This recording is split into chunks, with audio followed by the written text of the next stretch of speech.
Les questions de logistique des marchandises, stockage, gestion et distribution sont au cœur des sociétés depuis des millénaires.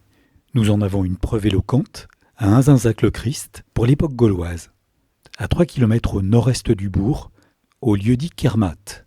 Une fouille archéologique a révélé sur plus de 2 hectares un vaste domaine agricole enclos, associant de grandes maisons et de nombreux greniers de stockage de céréales.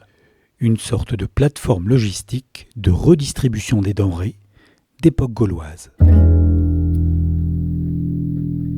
Menée en 2015 sous la direction de Joseph Le Gall de l'Institut national de recherche archéologique préventive, les fouilles qui précèdent les travaux d'agrandissement du centre d'enfouissement des déchets de Kermat soulèvent un pan de l'histoire d'Inzinzac-le-Christ et de la vallée du Blavet à l'âge du fer.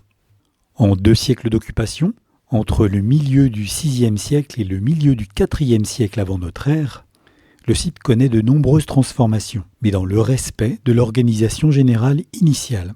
Un vaste enclos curviligne de 7200 m², accessible par 2 portails, est cerné de fossés de drainage.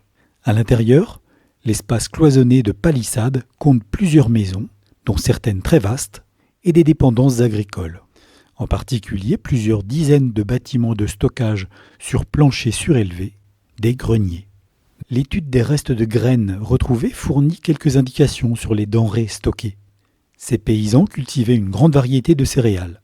Amidonnier, l'ancêtre de notre blé dur, millet commun, engrain, épeautre et millet des oiseaux. Certains indices indiqueraient un stockage de courte durée pour une consommation rapide.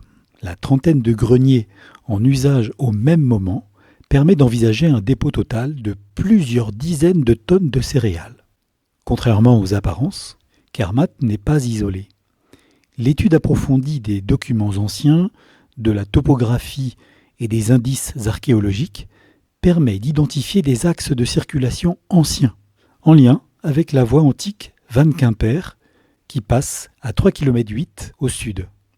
Une voie nord-sud et une autre est-ouest vers un méandre du Blavet, probable zone d'embarquement. Les produits exportés pourraient dès lors cibler des populations non cultivatrices, sur la côte en particulier, pêcheurs, producteurs de sel. L'organisation extrêmement structurée du site et la présence d'un ou 2 grands bâtiments résidentiels suggèrent le centre d'un riche et vaste domaine.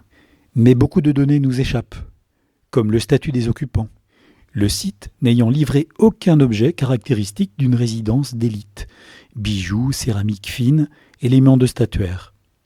Beaucoup de questions ouvertes, un passionnant champ de recherche futur.